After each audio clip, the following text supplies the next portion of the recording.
All right. Hello, entrepreneur. This is Nicole Holland with the Business Building Rockstars Show. And today I'm so excited to be hanging out with Christopher John Stubbs. Christopher helps people truly love life.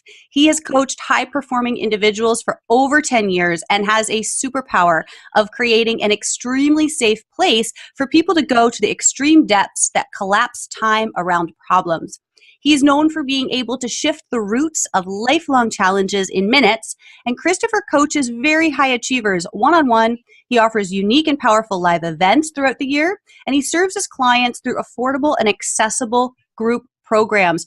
Christopher, I'm so excited to have you. And before we begin, are you ready to rock? Yes. Awesome. So I gave a little bit of a kind of, overhead bio. Why don't you tell me more about what you're doing day to day?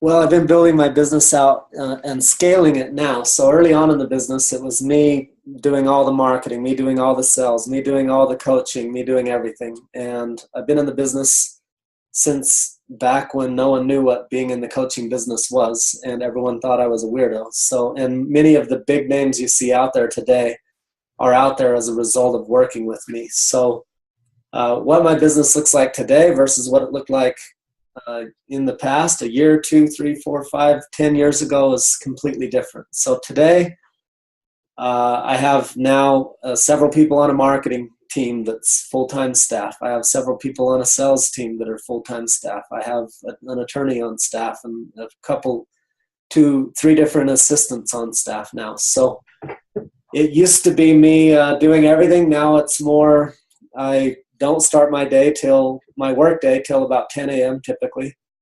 And I usually wrap up around this time, 3 p.m., 4 p.m. And so I work a lot less these days. And I have more meetings. I have more interviews like this and more meetings with my team. I just finished a hangout with my core team, just collaborating for the week. And then so now it's more like scaling the business. And I have different people that fulfill and do coaching for me and all these different things. So business is kind of a zigzag thing. It's like you start off and you zig to profitability, then you zag to scalability. And I'm at that phase where we're really scaling up in a big way, bringing on lots of team members and developing systems. I used to spend most of my time coaching. Now I spend a small portion of my time coaching and a lot of my time developing out the systems and the teams so that I can work even less and make even more money. Cool. So what is that driving factor? What's keeping you going and what's getting you excited every day? I mean, there's a lot of layers to that. The first one is I was in a deep, dark, ugly place prior to launching my stuff and really going to the depths with myself. And so I really got this deep passion within me to assist others to do the same. So there's a lot of people out there who want to teach you a strategy or a technique and call that value, and it has its value. I teach strategies and techniques as well, but there's a deeper place within me that's really driven to make the world a better place, make people's lives better. It's like I was so miserable that before I turned my shit around, I had a gun in my throat. So, and then I turned my shit around, and the more I started to invest in me and learn to value myself and trust myself and do what I love and reorganize my entire life, the more it worked for me, the more I wanted to share it with others. So these days, there was always a drive for me to make a lot of money too. But at this point in the game, I've had a lot of sex. I've had a lot of money. I've had every toy and fancy house and car and fat bank accounts and all the status and all the shit. And at the end of the day, what really matters to me these days is service. I like making money. I continue to do so. I will continue to expand and make more and more money. And I just genuinely care more and more and more. The more I've experienced, I've been through a ton of pain. I've been through a ton of pleasure. And what enlivens me on a day-to-day basis is truly making a positive impact in people's lives and continuing to expand that, because that's the only lasting joy I really receive anymore. Cool. And yeah, there's so much zig and zag as entrepreneurs. What was that kind of Tell us a little bit more about your story. So when you started your business, it was after your dark time, or you had started your business before the dark time? Different business. So I was always an entrepreneur. I was riding my bike 3 miles down the road to buy penny candies and then ride back and set up some crates and put up a candy sign and selling it for 5-10 cents a piece. So I was doing that when I was like 7 years old, and many other things. But my first, I ran a business all through my late teens into my late 20s for 12 years. And at the end of that, I had a pretty big falling out with my wife. We got divorced. There was a lot of drama and chaos around that. Things got really painful for me. I turned to alcohol, and then that's when I ended up with a gun in my throat. And then I started looking deep. Then I hired a coach. Then I started doing deep transformational work. I traveled to indigenous tribes and did a 65-day fast, juice fast, and did all kinds of crazy, insane, off the wall, over the whatever, over the edge stuff, and really went to the depths and learned a lot of skills. I studied with the best of the best. I've invested probably $500,000 in my transformation and education, and the first good portion of that was just understanding human performance and psychology and relationships and communication skills and parenting and self-love and healing the traumas of the past. And then the second half of that has been more marketing and sales and influence and leadership and business and systems and platforms and scalability and all those types of things. So it's made my coaching really unique, because we take people to those depths without ignoring the underlying stuff that typically holds people back, because most people will teach just a strategy but leave the underlying stuff there, and then the strategy don't work if a person won't move past their shit. So that's a great point. And I want to ask you a little bit more about that, because you're saying you take people to the depths, and you can't only teach strategy, but you have to get that personal transformation, that development. What do you say to people who are like, I'm good enough, I don't need anything more? Is there ever that time where you're like, okay, you're good, you don't need to do any more personal work? Yeah, anyone who thinks they've arrived, anytime I've thought I've arrived, life kicked the shit out of me. So I don't recommend anyone ever convincing themselves that they've arrived. There's always someone else that can improve their game. Like me, I could easily think that I've arrived. I have one of the most amazing relationships I've ever witnessed. I make more money than, I'm in the top 1% of income earners, doing what I love, making an impact, aligned with my passion and purpose. I went from being 260 pounds to being Ironman fit and very, very fit and strong and healthy.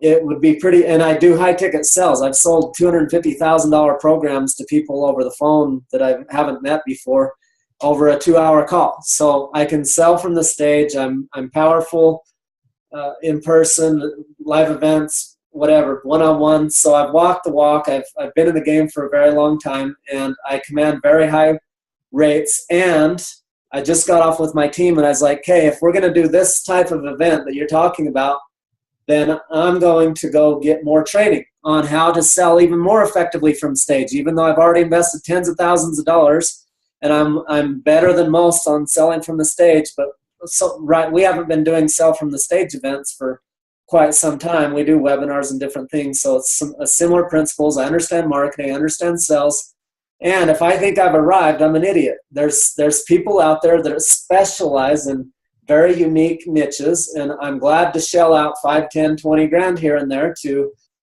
study with the best of the best. And what took them 10 years to learn, they can teach me, especially with my willingness to learn and my coachability, in a very short period of time.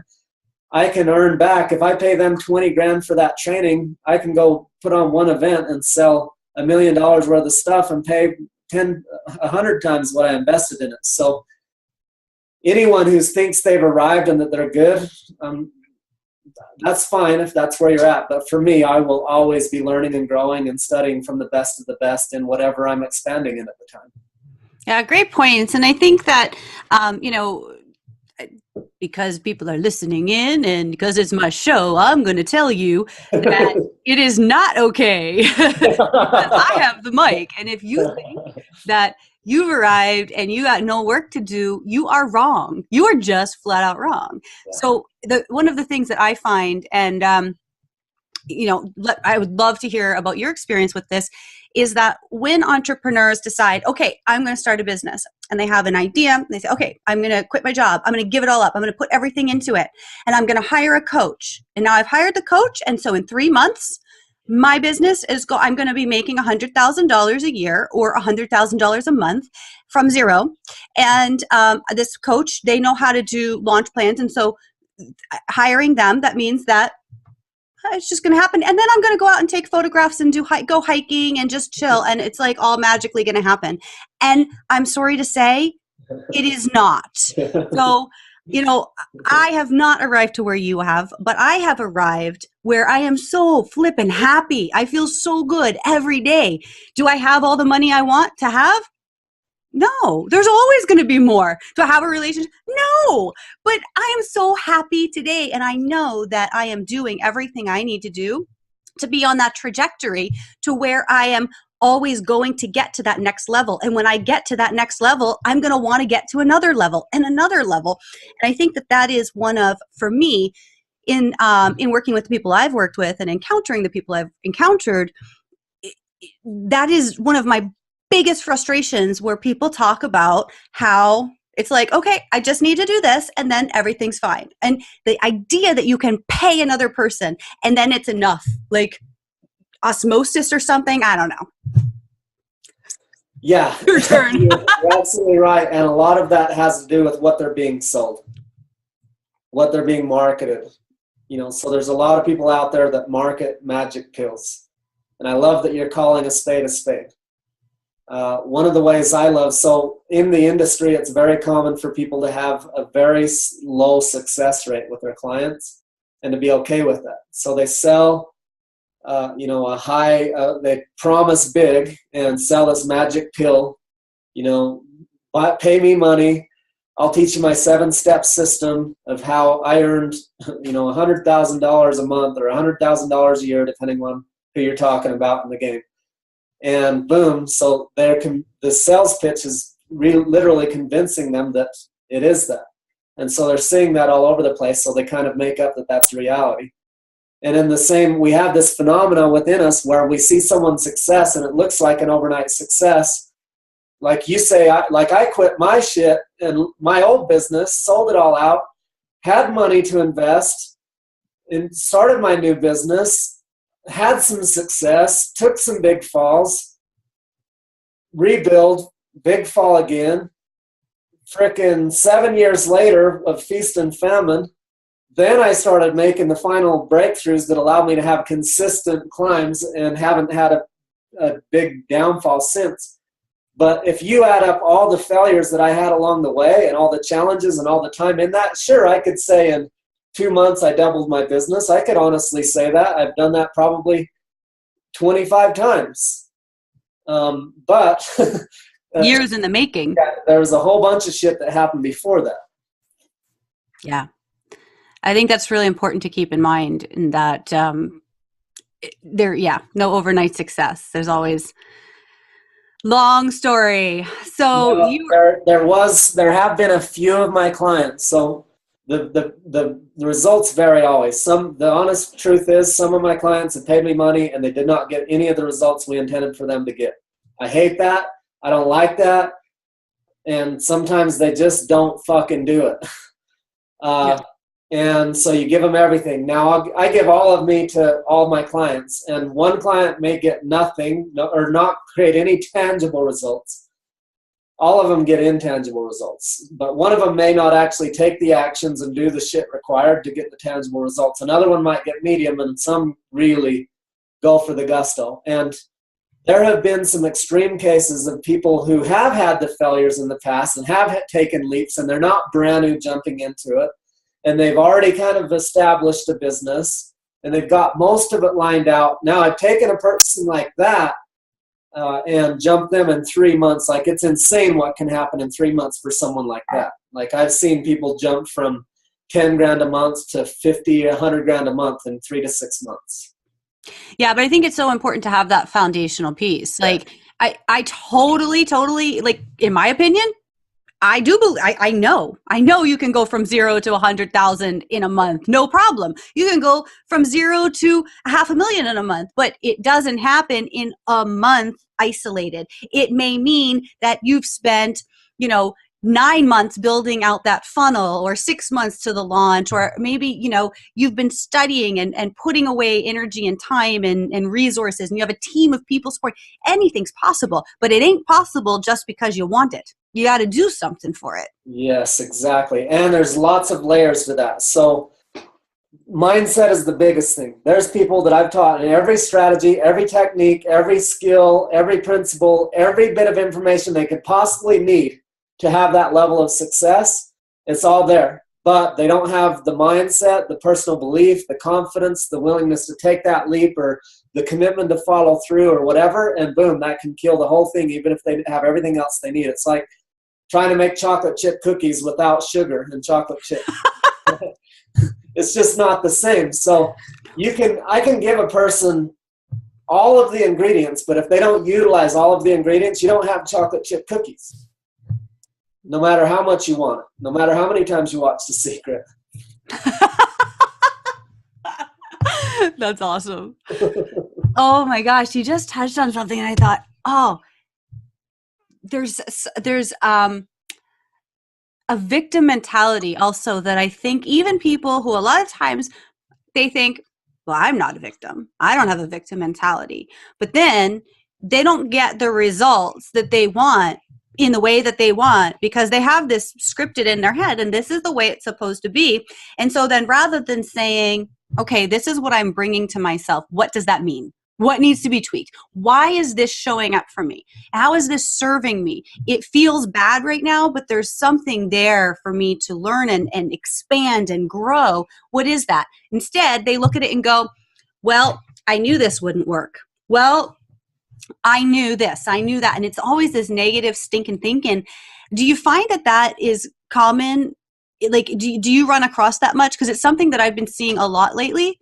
And it's like, I love you and I want to hold you and I want to let you know it will be fine. But you have to recognize that you are bringing this to yourself. All these tragedies are not happening to you. They're happening for you. They're happening with you.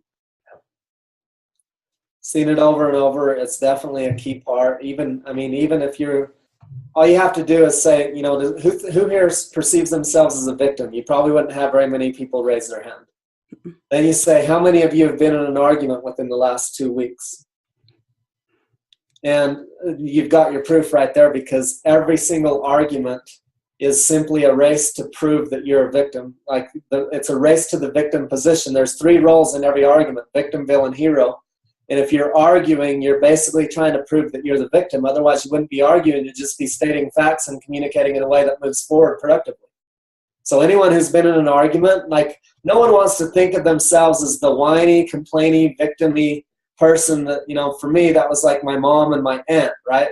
That was the last thing I wanted to admit that I was. But the more I got real with myself, and even today, I've been studying and mastering and practicing this shit on intense levels for more than a decade and a half, in some ways 2 decades, depending on how you determine when that journey started for me. And I still catch, I was in an argument within the last 2 weeks, and I'm a fucking relationships expert. I know this shit, and I do really good at relationships and communication. And I slip into victim here and there. So anyone who thinks that they're never in victim is full of shit. I'm very good at it, and I slip into victim. One difference is I catch it a lot faster than most. I can catch it within a matter of moments, sometimes seconds, and shift it, where some people, and in the past, it might have had me tied up for weeks or months even, or even at least hours or days. So everyone has a mixture of victim within them. It's just a matter of us reconditioning ourselves out of it, because it's been modeled to us. Every TV show you've ever seen, every song you ever hear on the radio, everything that's been modeled around us is a bunch of asleep, unconscious victims who are blaming everything and everybody. It's all day long. The damn politics, all it is blaming and victimization about who's right and who's wrong. It's 2-year-old arguments. The whole 95% of the world is asleep still. Is the bad news. So when you realize that you're slipping into that victim mentality, what are some tools that you use to get yourself out of it quickly? First key is to scan your body. So if I'm not creating the result I want, I've been practicing long enough to not believe myself as a victim, that when I start to recognize this isn't the result I want, then instead of continuing to blame the person in front of me, I go, how is it that I'm creating this? Now, Einstein said it really well when he said, no problem can be solved from the same state in which it was created, right? So if I'm already pissed off, then I'm already in fight or flight, which is at the base of my brain, and the survival lizard brain. I'm already lost in fight or flight. So if I try to solve it from that place, I already know through experience that I'm not going to be able to. I've already tried it a whole bunch of times. Trust me, it don't work. I've already mastered that game. I've already proven that doesn't work. So I know instantly I'm in my fight or flight part of my brain. It's time for me to shift my state so that I can generate a solution. And I know that I'm responsible. I've already blamed so many people so many times. I know that that's a waste of my time. It always comes back to responsibility, gives me power. So I know first step is shift my state of being. So what are some of the things I can do to do that? The first thing I do is I breathe. The second thing I typically, and it's not the same order, so I'm saying first, second, that's not quite accurate, but breathing is key. Scanning my body is key, because anytime I'm blaming or projecting, if I scan my body, I'm going to notice a contracted state within my body, either my throat or my chest or my stomach or my shoulders or my jaw or my head. Something's going to be contracted and tensed up. And that will tell me what I'm actually feeling, because typically the only reason why I'm projecting is because I withheld a feeling and I didn't communicate effectively, and now I'm blaming and projecting. So if I want to end that game, I have to first breathe, second scan my body, then in my body I can identify what I'm feeling, because if I'm feeling angry, I will feel tension in my head, my neck, my shoulders, my jaw, something in that region. If I'm feeling sad, I'll feel some heaviness or contraction in my eyes, my throat, my chest be heavier. Some version, it'll tell me immediately, beyond all the bullshit. I mean, you can hear someone, you can say, hey, why are you so angry? I'm not fucking angry, right? It's pretty apparent you are. But that's how full of shit we are. That's how much we can convince ourselves that we're having one experience when we're having another. And pretty much everyone, no matter who you're talking to, they're bullshitting themselves on one level or another about something or another, if not 10 things. Including me, all of us. We're all bullshitting ourselves on some level. So, but if I'll stop and scan my body, that will tell me the truth of what's happening, that's unarguable, that's beyond any story I could tell myself. It tells me what is right here, right now. So if I scan and I notice, so I told you, anger's in the head, neck, jaw, back of the neck, shoulders, upper back, sadness in the eyes, throat, and chest, fear is in the stomach, sexual energy is in your pelvic area, and joy can be felt everywhere. And those are the 5 core feelings. And most people are emotionally illiterate. They say all kinds of things that don't actually, like, I feel like you're a bitch. That's not a feeling. That's a judgment. That's a story. That's a thought. That's a projection.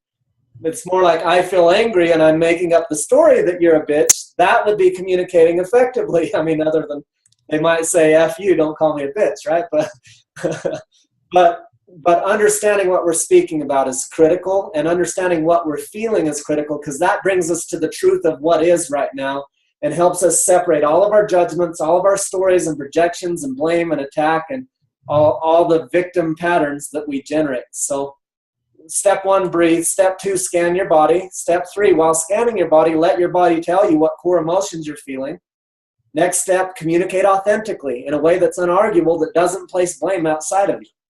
Like, it might sound like, I notice I feel sad and scared as you share that. And what I'm most wanting is for us to get along and create an epic win-win agreement, right? So if I communicate that way, all the drama and bullshit ends, all the victim games end, and we can move forward to produce whatever it was we came together to produce in the first place.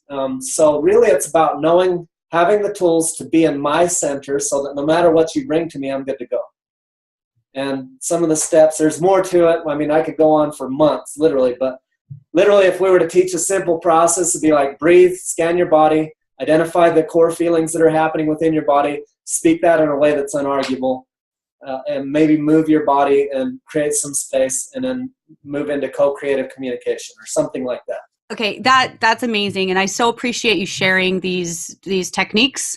I know that our listeners got huge value just by being here and being in your presence and listening to these techniques. And I hope that people will go back and listen again and really implement this strategy that you use. Now, you've also overcome a heck of a lot of hurdles, pitfalls, whatever we want to call them, life's challenges. So you already mentioned, having a gun to your throat. There's been, of course, many, many along the way. And even now, as successful as you are, you have fantastic relationships and your business is going well. I mean, you've got regular problems, or as people would say, problems, and they are real. And one of the things that I hear a lot of people is they say, well, I can't do this because you don't understand. This is real. It's like, yep, it's real. So I'm wondering well, first of all, if you would be willing to share some of those real problems in your life with the people you love, perhaps, and how you keep yourself moving forward, how you keep yourself from falling into that place of paralyzation where it's like, this is too real for me right now and I need to check out. So yeah, that's a loaded series, but there is absolutely real problems no matter what stage in the game you're in. Even if someone wants to sell you that they've arrived and it's all amazing in the promised land and that you should pay them so that you can be in the promised land too. We all have very real problems as humans. They're different problems. The problems I face today aren't nearly as dramatic and chaotic as they used to be. They're just as intense, if not more. I have higher level of, they're just more expensive problems. You add a couple zeros to them. So, well, I guess and maybe I'm mistaken here, but I mean, I've seen some pretty powerful stuff on your Facebook. I believe your wife's been pretty sick and you've you've got a daughter, and like, these are real things going on that are out of your control, right? Yeah. So one of the problems I deal with is my wife has Lyme disease, and she's been making progress recently, but we've spent a good portion of the last year, many nights, I'll stay up all night. Like, even on camera today, I'm like, shit, I look like a tired old man. I'm pretty tired today, but with my wife, there's many nights that I'm up all night with her, or, we don't know if she's going to live or die sometimes. And it's intense. And we've shelled out more than 6 figures in medical expenses in the last year just to keep her alive and help her heal her body and get her health back. And so there's been many trips to clinics, and there's late nights and being up with the daughter at night when she gets up so wife can sleep, and then working through the day. And so, in the one sense, I would have thought that I am at the promised land because I make more money than I've ever made, and I have the best frickin' relationship I ever couldn't even have imagined in the past. I have the most beautiful daughter and life experience and the best team, and I love what I do. I've done the work to apply and design a life, quit being a victim, and literally create a life that I love. And I am up at night sometimes, and I don't always get my sleep. And sometimes I am traveling a lot, or, I set my schedule from 10 a.m. to 3 p.m. And sometimes that's not the case either. It's working 18 hours or taking back-to-back trips or all these things. So, and a lot of it's intense. I've had family members die recently. I've had someone very close to me did a suicide attempt just last week, and there's a lot of shit in my world that happens. And one of the biggest things that separates people who succeed and don't succeed, well, let me own this even more real. One of the biggest things that separates the current me versus the less successful me in the past is the ability to be committed and follow through on things. In the past, I would start things and not follow through. And so it's really not about once I get there, I'm going to be happy. Once I get there, it's going to be easy. It's about that saying that says, don't pray for the storm to end, pray to, learn to dance in the rain, or whatever the hell it says. That one, that has so much truth to it. Like, really, success is all about just increasing your capacity to deal with the adversity so that it doesn't wipe you out. Like, the amount of projects and teams and deals. I mean, today I've been negotiating probably $1 million or $2 million worth of deals today in one day. Like, so, and that's on not very much sleep and a lot of travel and whatever. So no matter where you're at in the game, all that's happening is you're increasing your capacity to handle things without them wiping you out the way they used to. The difference between a Fortune 500 CEO and a ma pa shop is that Fortune 500 CEO can deal with $100 million problem and thousands of employees and everything that comes with that. They have the capacity and ability to deal with those issues without sinking. And so that's one of the number one skills we can learn to be successful in business and life, is to increase our capacity to address anything and everything that comes at us. Thank you. And I think even for that mom and pop shop, because really not everyone wants to be a Fortune 500 CEO. Not everyone wants to have millions of dollars and lots of people. And I think, though, it's just as important that somebody who's a solopreneur, somebody who's just starting out, is able to understand that shit's going to happen. People are going to get sick. People are going to die. Things are going to rock your world, and they're not going to go as planned. And you can either let that stop you and use that as a very valid excuse for not completing something, or you can accept that that's what's happening right now and that it's not going to derail you from your mission. Yeah, and I would add to that, as the solopreneur, if you're committed to increasing that capacity that we're describing, you don't have to grow to be huge and make 100, whatever large amounts of money. You can stay solopreneur, you can stay the size you want.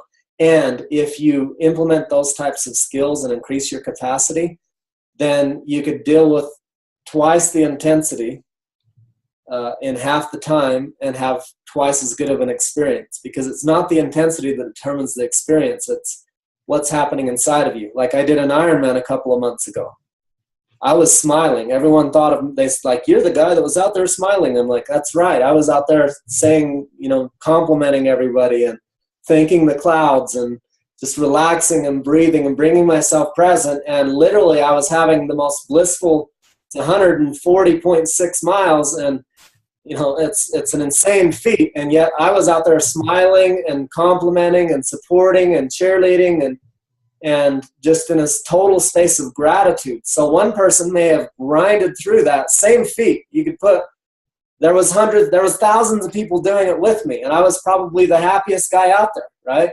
Literally, like, I was just beaming. And so then there was a whole range. Some people so miserable they quit, and some people struggling through and made it, but they didn't have much fun. Then there was me on the other extreme, just smiling and complimenting and appreciating and cheerleading and literally just in a total blissful state going through it. And did I have some painful moments? Yes. And was it intense? Yes. And I had a completely different experience than anyone else did. And I'm sure there were other people out there enjoying themselves, but there's a choice that every person makes, and there's skill sets and abilities that every person either has or doesn't have that determines the quality of that experience. I could have been stressed and overwhelmed and exhausted and miserable, or not. And that came from the prep work that I did, the training and the commitment and dedication that I had, as well as the mindsets and the tools and abilities to presence myself and be in that state of mind. So one person, that might wipe them completely out and give them a heart attack and die, and the other person might have had the most pleasurable experience of their life. And the only difference is capacity and mindsets and skill sets. Love it. So before we wrap up, I just got a couple quick questions for you, a little lighter, a little lighten the mood a bit. So who has been your personal, most inspiring mentor in life? Probably Kathleen Hendricks. She's from the Hendricks Institute. Her and her husband have written many best-selling books, and they are the real deal.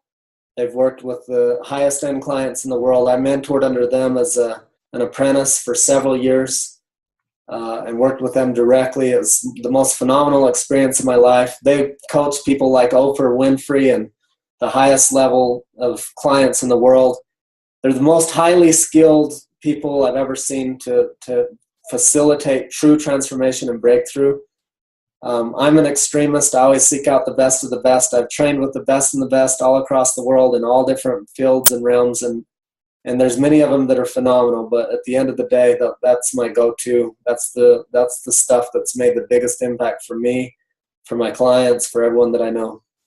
Cool. And what's your favorite business tool or resource? That's a tough one. Really, the biggest thing, most of my clients are already successful business owners. I have startup business owners as well, but most of them are already established and successful, and I make the biggest results by just balancing their life. Typically, they're out of balance with their health or their relationships or other areas, and when we bring those into play, then they were spending maybe 30, 40, 50, 60, 70% of their energy on screwed up relationships and wasted energy here, there, and the other. And when we just gather all that in and get them aligned in their power center and then channeling that energy in the direction that they want, the amount of efficiency, productivity, and profitability that can be generated it's just almost miraculous. It's crazy how big of a difference. Like I say, one of my top clients was a female coach who went from making like 10 grand a month to making over 100 grand a month in the first 12 months of working with me. And that was just bringing in that balance and focus and a few principles and just some minor adjustments because she already had a lot of it dialed in. Cool. But if I were to, at the end of the day, if you haven't mastered sales, if you want to make money, you damn well better have the best sales training on the planet, or you're probably going to struggle. You can be, you can be the best. There was a time when I was one of the best coaches in the world, but I didn't know how to market or sell myself. And so it didn't matter. No one knew. So, yeah, best kept secret, eh? Yeah. Yeah. Awesome. And last question, guilty pleasure.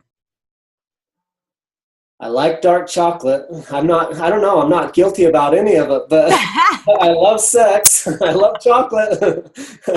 Awesome.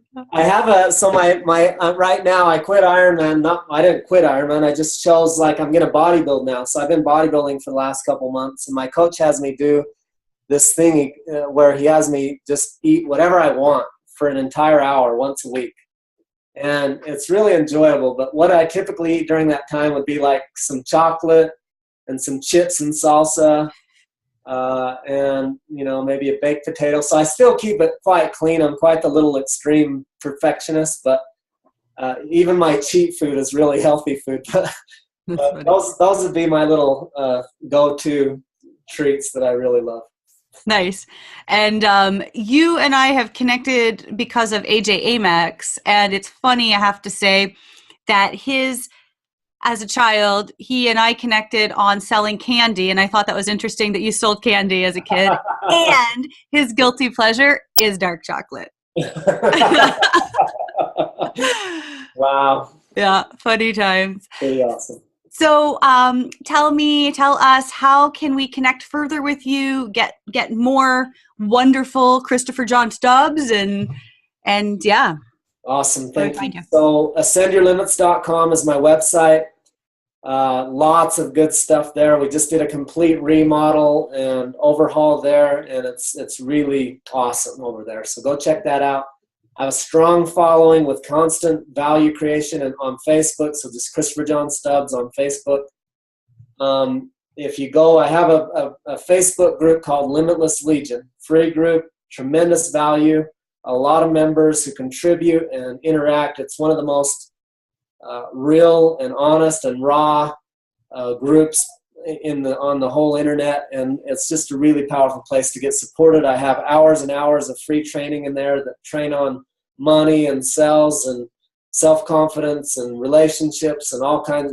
It's what I'm giving away in there is worth it's priceless really, but it's free. So A Huge great place value. to be. Also, my business page, Ascension, on Facebook is a brilliant place to get lots of value.